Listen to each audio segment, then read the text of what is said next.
que você faria se tivesse perdido seu pai, ficasse pobre, fosse humilhado e tivesse perdido a sua noiva? Isso aconteceu com o Prota Jiang, mas agora ele vai continuar a sua vingança. Agora que receberam a notícia terrível de que o pai da Shui está prestes a ir de vala, o Prota tem um flashback de todos os momentos desde a infância em que o tio o ajudava. Ele foi o único que não virou as costas para ele quando o irmão faleceu. Inclusive, esse tio que o aconselhou a ir pedir dinheiro para a namorada.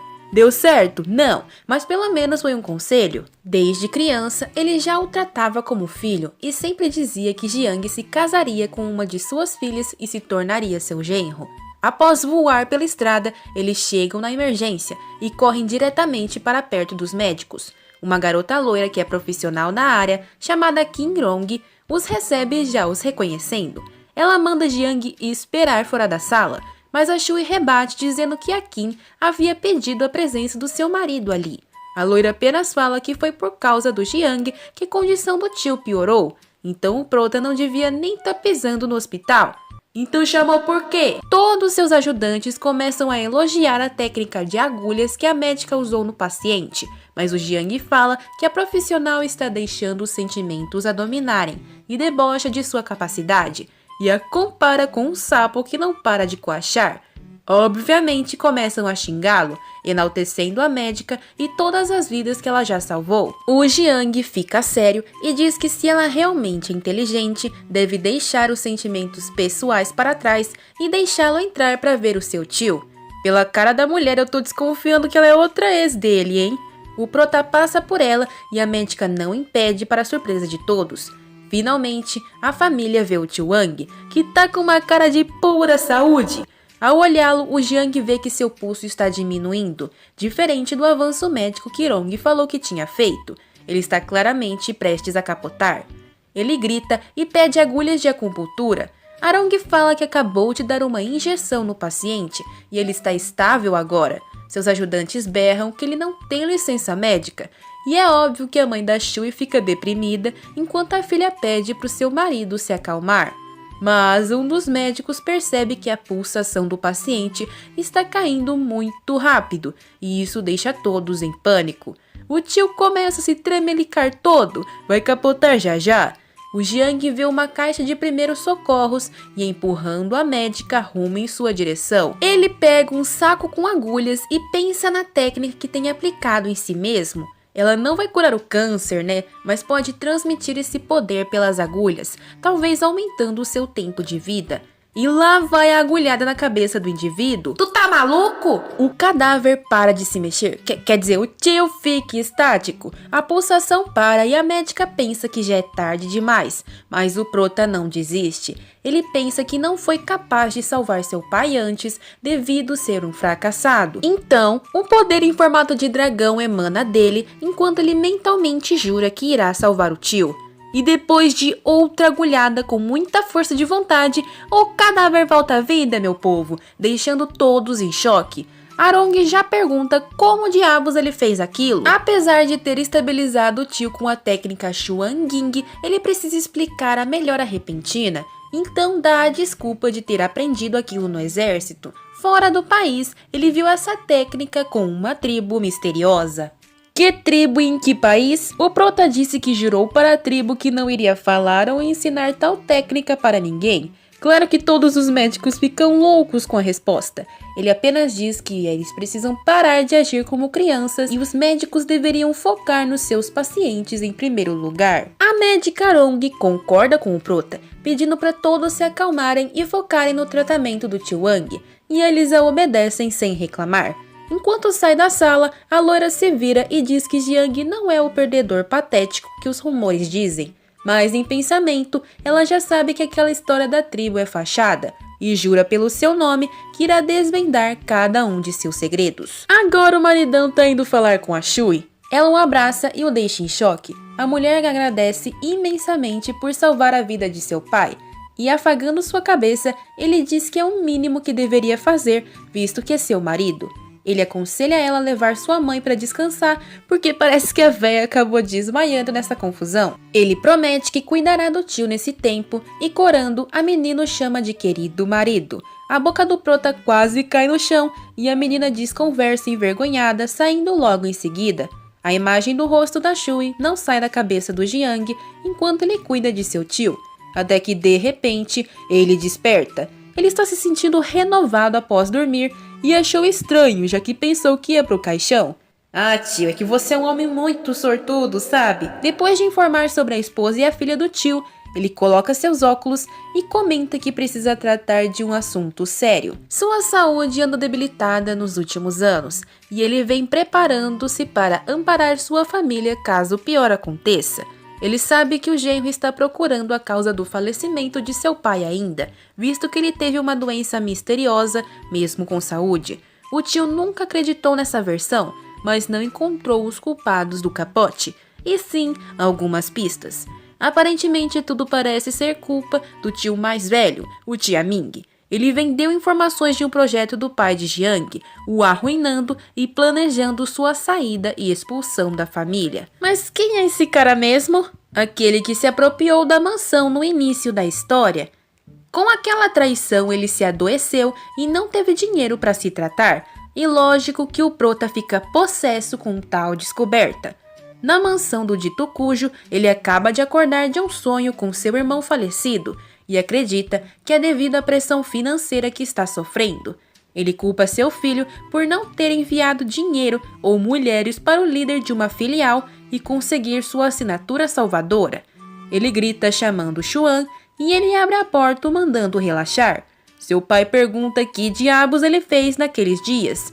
E ele comenta sobre o câncer terminal do tio Wang e sua melhora repentina. Então estava aprontando as coisas para sua chegada. O pai dele tá com um travesseiro em sua direção, o culpando por não cuidar da empresa e o chamando de caso perdido. Tá bom, mas não se irrite. Ele fala que já tem a assinatura e apenas está esperando o pai da Zi chegar em Yunshan.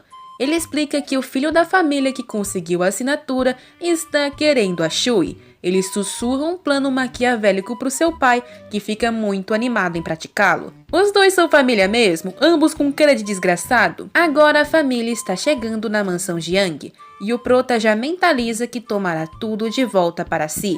A mãe da Shui comenta que após Zi ter se casado, nunca cuidou dos negócios da família, mas ela está grata pela filha ter prometido levar o pai ao centro de tratamento de câncer. Todavia, ao apertarem a campainha, ninguém vem atendê-los e o telefone da Zi está desligado. O Jiang sorri friamente e diz que ela não tocou na campainha de forma correta. Ele vai lá e arrebenta o portão com uma bicuda, deixando a Shui e sua mãe com cara de tacho. Imediatamente surgem guardas e a Shui tenta se desculpar, falando que não vieram causar nenhum problema. Ela revela que apenas veio ver sua irmã. Os guardas chamam a Zi de jovem senhorita, e o prota não se aguenta e racha o bico com um comentário, debochando da menina.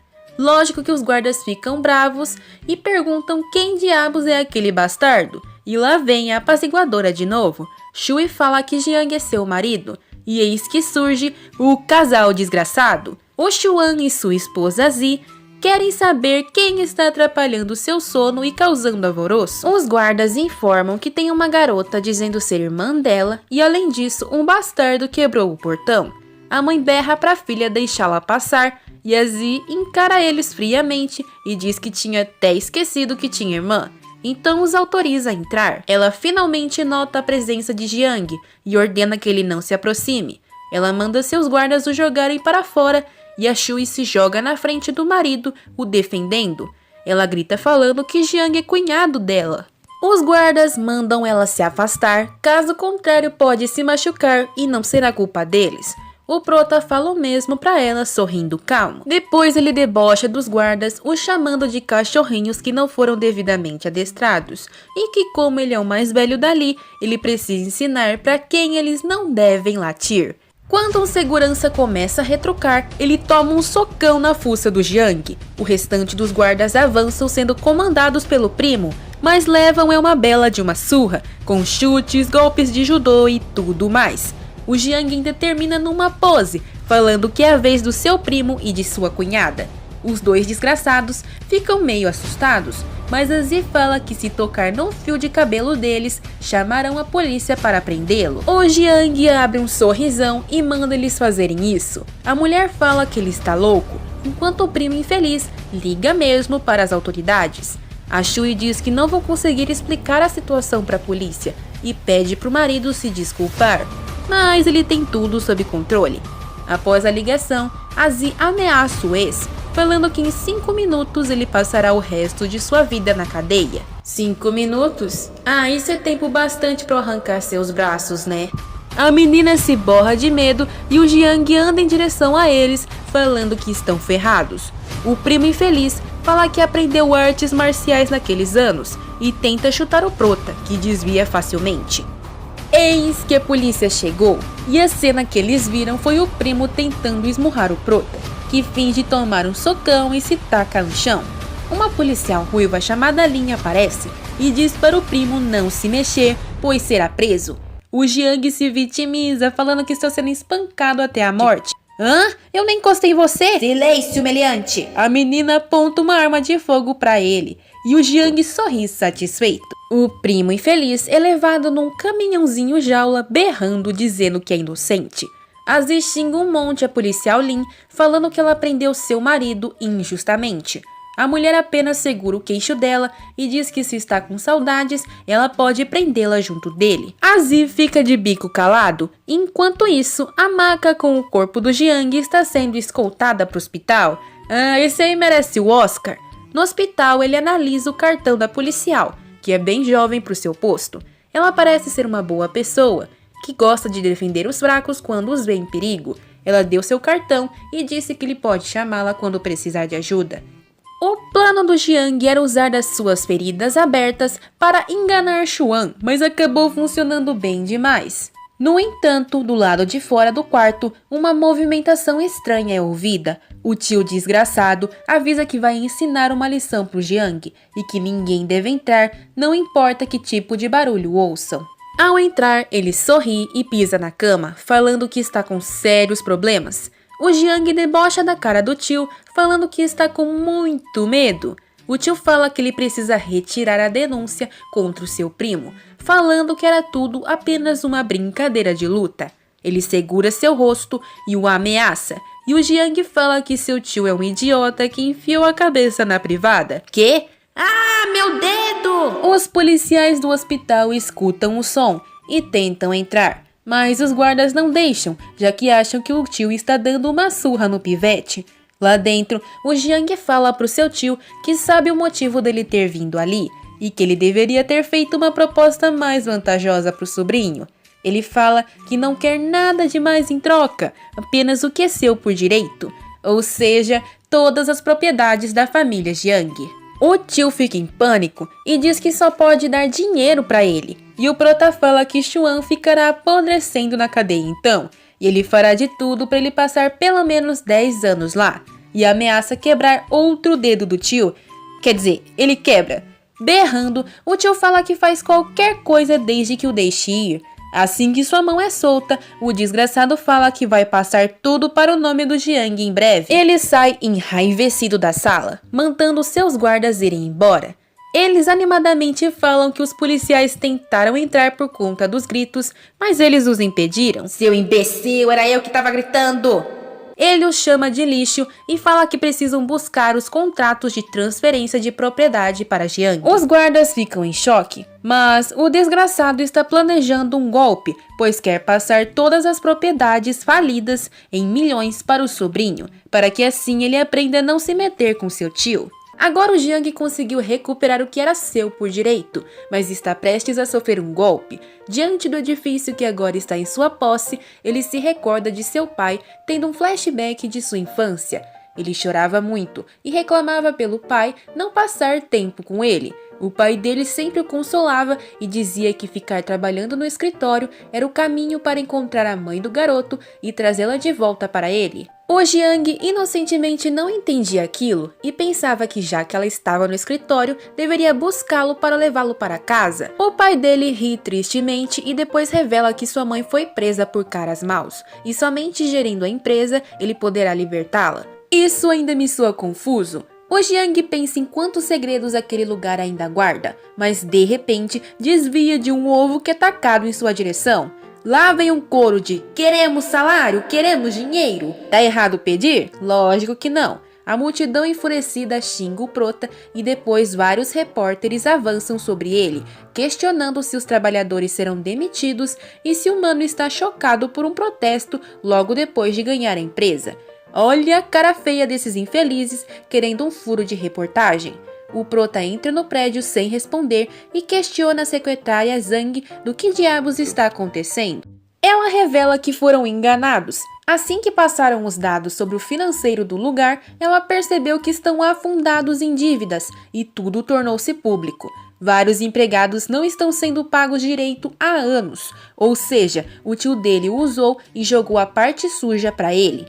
A secretária liga a TV, dando de cara num canal onde o dito cujo tá dando uma entrevista. Ele anuncia que o grupo Jiang agora é de seu sobrinho, e o desgramado deixou claro que foi o pai dele que faliu a empresa em 200 milhões. Ele fala que trabalhou muito para reverter o quadro, mas agora seu próprio sobrinho quer tomar tudo dele e acabar com o que construiu. Todos os entrevistadores caem na lábia do tio, que até mesmo começa a chorar. Que cena patética! Ele denunciou os maus tratos dos trabalhadores que ele mesmo fez, mas está jogando a culpa no Jiang. Toma o seu Oscar. A secretária quer arrumar provas contra Tia Ming, mas o Jiang diz que não precisam ter medo dele. Ele fica sério por alguns momentos e jura que devolverá aquele golpe em dose tripla pro tio. Mas no momento mais importante é lidar com a multidão lá fora. Jiang e Zhang saem do prédio e imediatamente os repórteres e trabalhadores ficam doidos. A Zhang tenta contê-los, mas os comentários ofensivos não param. Chamam ele até de ex-soldado sem patente. No meio daquele caos, o Jiang percebe uma intenção assassina. Lá vem um cara de faca. Ele corre na direção do Jiang, o xingando e faz um corte em seu peito. Por um momento, todos ficam em pânico. E nem eu mesmo entendi como, mas o Jiang desviou do golpe e sem nenhuma dificuldade conseguiu reagir e desarmar o atacante, o jogando no chão. E aí, alguém mais quer tentar me esfaquear? Ele impôs respeito na fala e ainda ameaçou entregar quem tentasse mais alguma coisa para a polícia. Os manifestantes ficam em choque e não reagem. Em recompensa, o Jiang promete que pagará os seus salários em dobro. Ele os manda fazerem uma fila para assinarem seus nomes com Zhang e logo depois receberão todos os seus ganhos sem nenhum desconto. Os trabalhadores ficam estupefados, porque aquele Jiang não tem nada a ver com a versão que o tio dele contou. O Jiang empunha a faca e promete que irá cumprir tudo o que disse, e se estiver mentindo, o próximo que tentar capotá-lo conseguirá, porque ele não vai resistir. Todos o saúdam e fazem a fila como ele pediu. Afinal, o Jiang não tem nada contra esses inocentes. O verdadeiro vilão é o Tia Ming. Na mansão dele, os 3 pescotapas estão fazendo um brinde para comemorar o sucesso da missão e planejam usar o dinheiro roubado para criar uma nova empresa. A Zi já tá rachando o bico pela situação do Jiang, comemorando e parabenizando o sogro. O desgramado comenta que aquele ainda não é o objetivo final deles. Eles querem conseguir um novo projeto da família Liao e para isso querem usar a Xia. A Zi diz que não haverá nenhum problema, já que seu marido vai falir em dívidas e certamente a Xia se divorciará. E é aí que eles vão apresentar a garota ao Sr. Liao. Assim que o plano arquitetado estiver pronto, eles farão parte de uma das 10 famílias mais ricas da cidade. Eles começam um brinde, mas essa felicidade não vai durar muito, hein? Eles escutam um som de carro de polícia e quando o Tia Ming vai ver o que é, no portão principal está a policial de antes. Lin anuncia que tem um mandato de prisão para eles. A Zi já se altera, não aguentando mais ver a cara da oficial. E o Tia Ming manda seus guardas abaixarem as armas para eles conversarem. Com cara de paisagem, o tio tenta explicar que a situação de antes entre seu filho e sobrinho era uma brincadeira. E daí? O mandato de prisão é para os 3 dessa vez. O quê? O Tia Ming finge estar confuso e a policial saca suas algemas e fala a acusação. Os 3 foram indiciados por tentativa de capotagem, contratando alguém. Ou seja, a culpa do ataque do Jiang recaiu sobre eles. Os três ficam em choque e tentam dizer que tudo não passa de um engano, mas não adianta em nada. Ela quer que eles cooperem com os oficiais para provarem sua inocência. O prego no caixão foi quando o primo imbecil tenta sugerir que a policial tinha um romance não resolvido com o Jiang e por isso estava tentando levá-los como um blefe. Ele fala que estava claro que da última vez ele não tinha atacado o Jiang e mesmo assim foi preso. Foi ouvir isso que a mulher lascou um tiro pro céu para pararem de achar que ela tá de brincadeira e manda seus ajudantes agirem com força porque os suspeitos não estão cooperando. Se não foram por bem, agora vão por mal. Enquanto sofre ameaças, Alin sorri satisfeita, já que o cara que tentou capotar o Jiang confessou o nome dos três, então não existe escapatória. Nesse momento, a secretária comenta com Jiang que enviou o vídeo do ataque para a polícia, mas ainda está confusa de como aquilo vai incriminar o Tiaming. Além de não entender por que o general quis assumir a empresa se soube daquela bagunça de dívidas. O Jiang fala que apesar de estar uma bagunça, ele vai tornar a empresa uma árvore de fortuna. E finalmente, Zhang entende que ele está tentando usar a empresa de isca. E agora tudo que o prota vai fazer é ver esses gananciosos caírem completamente por conta de sua ambição. No interrogatório, o carinha de boné fala que foi o Tiaming mesmo que mandou ele atacar o Jiang. E Alin pergunta se ele tem alguma evidência daquilo, como conversas gravadas ou transferências bancárias. O homem revela que trabalhava para ele numa empreitada imobiliária, e então Tiaming não os pagou e pediu para ir até o Jiang. A policial pergunta o que aconteceu depois, e o mano de boné diz que não se lembra. O tio racha o bico e fala que é tudo uma história sem fim e inventada. Ele fala que se não existem evidências, não existe interrogatório.